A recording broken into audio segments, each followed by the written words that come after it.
one of my favorite scenes in the movie was, oh gosh, what's her name? Beetlejuice's wife, ex-wife? Oh, Monica Bellucci. Yes. When she stapled herself back together. And I think Tim Burton just included her because they're together. Yeah. And he wanted the world to know how hot she was. And job done.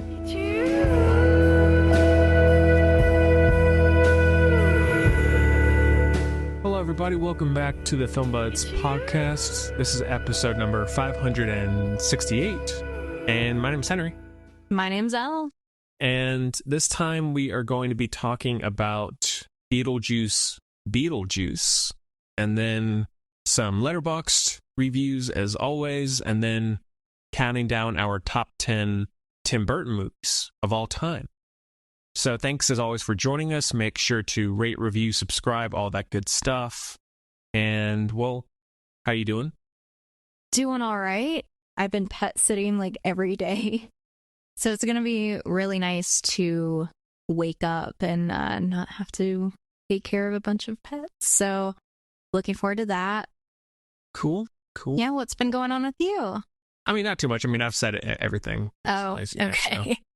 So other than that, not much else to say. Make sure to check out our premium podcast page at filmbuds.bandcamp.com, and all of our different links and stuff are in the show notes, so please follow us everywhere. And yeah, well, should we get to Beetlejuice? Yeah, let's get the juice all loose, you know? All right, well, we do have a clip for Beetlejuice Beetlejuice, so take a listen. Is that Beetlejuice? First of all, I want you two kids to know this is a safe space, okay? Feel free to express yourself. Don't be afraid. I sense there's an enabler here, but we'll get to that. You're a figment of my imagination. Really? Is this a figment of your imagination? All right. Beetlejuice Beetlejuice is now on Max, just in case you haven't seen it yet. It's directed by Tim Burton. Stars Michael Keaton, Winona Ryder, Catherine O'Hara, Jenna Ortega, Justin Theroux, Willem Dafoe, Monica Bellucci. And the synopsis is, after a family tragedy, 3 generations of the Dietz family return home to Winter River. Still haunted by Beetlejuice, Liddy's life is turned upside down when her teenage daughter, Astrid, accidentally opens the portal of the afterlife. Okay, so this was a very long-awaited sequel, and I think a lot of people were skeptical, or some were, because of Tim Burton's kind of up-and-down track record for the last decade. Well, isn't the last movie that he did was Dumbo? Dumbo, but yeah. he had also directed the first 4 episodes or so of Wednesday, too. Oh, yeah, that's right. I totally forget that he directed Wednesday for some reason. I don't know. Yeah. And so, I was definitely excited because Beetlejuice is one of my favorite movies of Tim Burton's, and I think it is of, I'd say, most Tim Burton fans. Mine too. Yeah. And, well, since you're returning to the show, do you want to kick things off? Oh, wow. That's a lot of pressure. Literally everywhere you turn, there was a Beetlejuice ad. I honestly, I wonder how much they spent on marketing, just marketing alone. Yeah. Because everywhere you turned, turn on the TV, oh, Beetlejuice ad. Oop. Scrolling on TikTok, oop. Yeah. Beetlejuice ad. Was everywhere. So it kind of reminded me of Barbie in that sense, because it was just so hyped up. Anyway, to my thoughts on the actual movie, and not the marketing, but the marketing, genius. I went into the movie very skeptical, because any sequel done 20, 30 years later, my thought is oh, okay, it's going to be bad. They're not going to do it right. It's not going to do the original justice, because Beetlejuice is such a classic film. It's referenced in a lot of TV shows, movies. So that's what I kind of consider a classic film, when it's referenced everywhere. I think it had the same, humor, the same style. Acting was great. The effects were great. Yeah. Just cartoonish enough to be kind of 80s. Right. And I actually love that they did not include the actor that originally played Charles Dietz. If you guys did not know, that actor might have done some kid illegal things. But I love that they did like a claymation kind of thing. But yeah, that was probably one of the most funny scenes in the movie. The only thing, though, is Catherine O'Hara. She's done the Schitt's Creek voice for so long that it kind of snuck its way into Beetlejuice. And I wasn't mad about that, but that's something I kind of automatically noticed. Other than that, I literally no complaints. They did include some of the, when Danny DeVito shrunk? Yeah. They actually made that. Like, it wasn't like AI and they had a lot of that in the original movie because there wasn't, a lot of effects or anything back then. So they had to create it. And that, I think that's what, how Beetlejuice has stood out for everyone over the years. Yeah. I just really appreciate that they had at least some of that. Overall, I loved it. It met my expectations and exceeded my expectations. What did you think? Well, this was on my top 10 lists of last year. I really liked it as well. I mean, pretty much for all the same things you said. It was, I think, for one of the main things that I mentioned a while back was it was definitely the funniest movie he's done in about 10 years. Like, because that's one of the things that makes early Tim Burton so good is how funny his movies can be, even when they get really dark. The overall look of the movie is one of his best looking in a long time too. It feels, like you said, practical, but also does have that kind of 80s vibe. So even if it looks cartoony, it still works. And it wasn't too complicated. It built on the first movie as opposed to just repeating the same thing or rebooting it. And the new characters like Jenna Ortega was awesome. Justin Theroux was fun. Monica Bellucci, even though she doesn't have a lot to do, I liked her in it. The wedding stuff that they bring back, like at the end when Beetlejuice tries to marry, is it Winona Ryder again? Yeah. Tries to marry her again. It was a good tribute to the original film. That was really fun. And then the Willem Dafoe storyline of him trying to fix everything or stop things, and he's like this underworld police force kind of guy. And score was good, soundtrack was good. So really, I think even for people who haven't seen the original, I think you kind of get the gist. But you could absolutely watch this like standalone, because it's, like you said, it's a totally completely different story from the original. The ghosts that were in the house are gone, and I loved that they weren't in it. Going in, I thought I wanted them in the movie, but then going out, I'm like, I actually really appreciate it being a standalone thing. Yeah. And the underworld stuff with the, not to spoil it, but the love interest of Jenna Ortega, I thought that was an interesting twist, and how he tries to manipulate things and her infatuation with him. There are some things that maybe don't get totally tied up or rounded up at the end. Still, I really didn't care because it's all kind of enjoyably messy and chaotic. But yeah, it was one of my favorites of Tim Burton's, I think, of his whole career. Maybe not like top 5, but definitely one that I can see myself going back to frequently. I agree. Yeah. Besides that, not too much else. I'm glad it did really well financially. I'm glad it didn't flop, and because it easily could have. Yeah. It ended in a way where there could be a third movie. And I feel like there will be, because Tim Burton, said, wow, this has really brought me inspiration. So Maybe he doesn't feel like Dumbo anymore.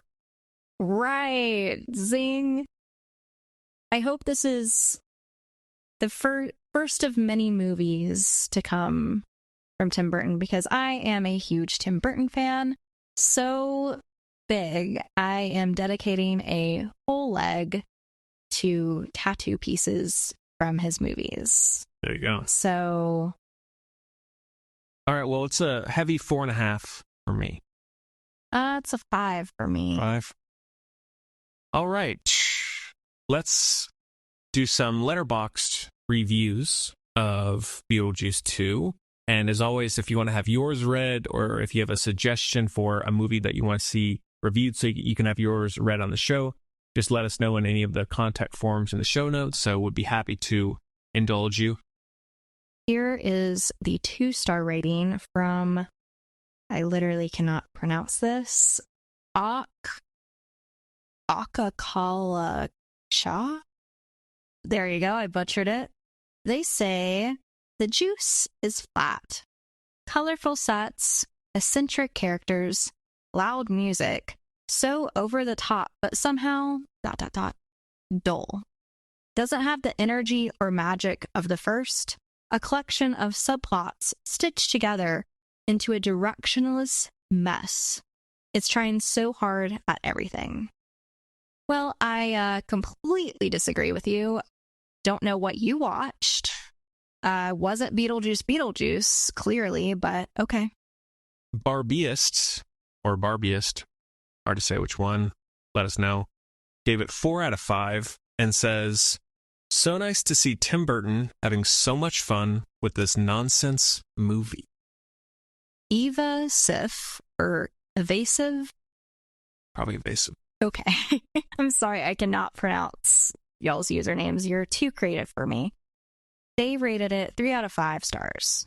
Tim, your legacy sequel has 3 protagonists, 3 antagonists, 5 romantic pairings, 6 subplots, a baby, a sandworm, and a non-verbal puppet sidekick character. I think maybe you could have trimmed this down a little. No. Last one comes from Just Ken. Guess we're on a Barbie kick. And gave it 5 out of 5 and says, Tim Burton is so back. I'm so happy that the sequel lived up to the original, and it's just as good and fun. I love this colorful world full of the dead, ghosts, and so much fun deaths. Ha ha. Tim knew how to bring all the best parts of the first one and make it just as great. For me, it's an absolute 5 out of 5, and I would have loved to see it in theaters, but I couldn't. Such a shame. That is a shame. Yeah, that really is. It was awesome in theaters. Sorry to rub it in even more. Yeah. And you got the easy username. Man. Well, there you go. And again, let us know your thoughts in whatever way. You could do it on YouTube, on Letterboxd, social media, anything like that. All right, well, let's end off with our top 10 Tim Burton movies of all time. Now, there are a lot. He's, done a lot of movies, and my guess, I excluded it from my list, but I'm guessing it'll be in your list, is one of his biggest films, or most popular, is not one that he even directed, even though he's mistaken for having done it, because in the titles, usually it says Tim Burton's X. Well, I can exclude. No, you don't have to. I mean, I don't care at all. And we're talking about Nightmare Before Christmas. Yeah. BT dubs. So that one is done by Henry Selick, who did Coraline. And so a lot of people think, oh, that's my favorite Tim Burton movie, even though technically you want to be a nerd about it. He didn't even do that, which is, I didn't know that. Well, he produced it. Yeah, he produced it. Yeah, which I didn't know for the longest time. But tomatoes. Okay. Yeah. Number 10, do you want to go first or shall I? I'll go first. Okay. Number 10 for you? Charlie and the Chocolate Factory. Loved it, but, not a 1 for me. But still. Do you like it more than the original? I actually do. The original, will always hold a special place in my heart, but the kind of backstory of Wonka was kind of interesting, and Johnny Depp really, does it justice. Yeah. Yeah. So my number 10 is Corpse Bride, one of your favorites, and a great stop motion, and definitely one of the most, I think, celebrated and best gothic animated movies. And it's so dark, and I mean, there's still a lot of joy and laughter in it, but it's a very dour kind of movie, and it's dealing with death and, murder and all these things. So I think it still holds up really well. Great cast, and all around a very good movie. But don't you love that it's technically a kid's movie, but it's so dark? Yeah. I love it. I mean, that's how Nightmare is too, really. Well, I think it's more light than compared to Corpse Bride. Corpse Bride is pretty, and Frankenweenie. Oof. I'd say Frankenweenie is probably the darkest. Yeah. All right, number 9 for you. Sleepy Hollow. I love that movie. That's No way. Yeah, all that I have to say. Yeah. No, but the casting, the story, the makeup and everything, he did a great job. Another great gothic piece for sure. All right, number 9 for me is Sweeney Todd, one of my all-time favorite musicals, one of Johnny Depp's best performances, as well as Helena Bonham Carter. And honestly, that was sort of the end of one of Tim Burton's primes, because then he got into more Disney stuff, and that's when the decline sort of started. Although he did do Frankenweenie after that, but that was, I'd say, his last great movie at that time. All right, number 8 for you. Big Fish. Okay. It's a really weird movie, but I've always, really liked it. One of the lesser... It doesn't seem like a Tim Burton movie, but then if you watch it again, it's like, okay, it's really weird. Yeah, I get that. Yeah. All right, number 8 for me is Beetlejuice Beetlejuice, which we just talked about. So yeah, great movie. Number 7 for you? I think that would be Frankenweenie for me. Mine too. Whoa, twinsies. No, but it's a movie that I can't watch multiple times a year because you have dogs, and it's so dark. Yeah, that's my number 7 as well. And like for all the same things you do, one of the only movies that does make me cry. I remember when I first saw it and definitely cried, and never really fails, so I don't watch it very often. And love the black and white look to the movie, the look of Frankenweenie and all the characters, the Frankenstein callbacks and all that. Right. Okay, number 6 for you. Number 6 has to be Beetlejuice Beetlejuice, which is the movie we just talked about. Whoa, what a coincidence.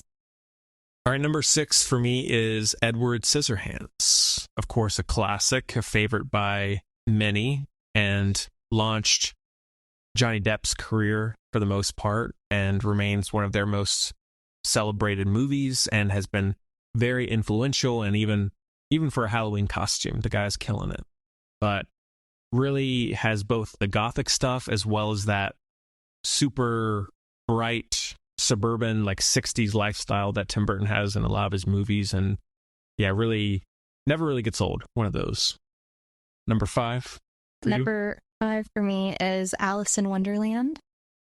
In my opinion, and this is coming from a huge Tim Burton fan, in my opinion, Tim Burton should do every single Disney live action movie. Put a little dark twist, a little dark gothic twist on it.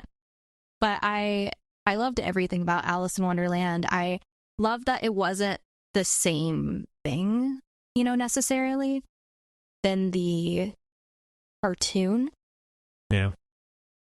And that really did launch the Disney live action world. All right, number 5 for me is Batman, the first one, which I think still remains one of the better Batman movies and is one of Jack Nicholson's best. And love Michael Keaton as Batman, but Nicholson as the Joker, and just the look of Gotham has yet to be really beat. I think it feels very comic booky and very 80s, 90s in the best way. And yeah, a great, simple comic book movie that did really help comic book films stay alive. Whoa. Yeah. Number 4. Or it brought them more into a more serious kind of form, I guess, in movies. Okay. Yeah. That's fair. Number 4. Number 4 for me has to be Edward Scissorhands. You know, it has the awkward comedy that Tim Burton movies have. And I loved that it was so colorful, you know, and Edward Scissorhands is just like a goth, like emo kid. The snow scene. Oh, yeah. Classic. Yeah. All right, number 4 for me is Batman Returns, which some people prefer the first one, but I like the Gotham and Winter look. I like Michelle Pfeiffer as Catwoman and Danny DeVito as Penguin, so I like the sprawling nature of the movie, and I just find the plot and everything a little bit more engaging and interesting than the first one. Number 3? Number 3 for me is Beetlejuice, the original OG. Yeah, it's awesome. Yeah. All right, Number 3 for me is Pee-wee's Big Adventure, which is his first movie. And I think it still remains like one of the most like innocent but earnest comedies that I've ever seen. It's never takes itself seriously. It's always so goofy. Pee-wee is hilarious, and just the whole movie centering around someone stealing his bike and he has to go cross country to get it back. And sounds like Sheldon Cooper from The Big Bang Theory. Yeah, but it's so cartoony, but still remains one of my favorites of his. All right. Number 2? Number 2 for me is Corpse Bride. I even have a tattoo of Emily, aka the Corpse Bride, on my leg that I'm looking at right now. But Victor goes into the underworld after practicing, you know, his wedding vows on a tree. And so he thought it was just bones. Yikes. And then this older guy is like just killing brides for money. Yeah. But I love the ending so much. Just the butterflies and just, you know, she finds peace finally. Also, it shows in the underworld scenes with those dance numbers, Tim Burton's love of like Day of the Dead kind of imagery with the skulls and all that stuff. Yeah. I absolutely think they should do a live action version of The Corpse Bride. Would it be absolutely terrifying? That's okay. Yes, it would. But I am so here for it. They should have Johnny Depp as the skeleton guy who sings in the underworld. Maybe Timothy Chalamet. Yeah, I know that's for Victor. And then the girl who played Furiosa. Anya Taylor-Joy? Yes. I can see that. As Victoria. And then for Emily, Laura Ruth Harrier. Oh, yeah. She was she played Mary Jane in the Spider-Man movies, right? The Tom Holland ones? No. Is that not who I'm thinking of? That's not Zendaya. No, Zendaya's... I thought that girl played like the quote-unquote Mary Jane, and then Zendaya was... Oh, yeah. Yeah. She plays the love interest who Peter likes at first, but then he falls in love with Zendaya. Right. Yeah. Right. Yep. So that's my live action list. If anyone takes advantage of this list, you can give me a percentage. Venmo. Yeah, Venmo me. All right. Well, number 2 for me is Beetlejuice. OG. Just a great movie. Yeah. What can you say? And we did actually review that some point last year, I think. Yeah, we did. So you can check that out if you can. All right, number 1 for you. I know this technically doesn't count to all the huge Tim Burton fans, but Nightmare Before Christmas.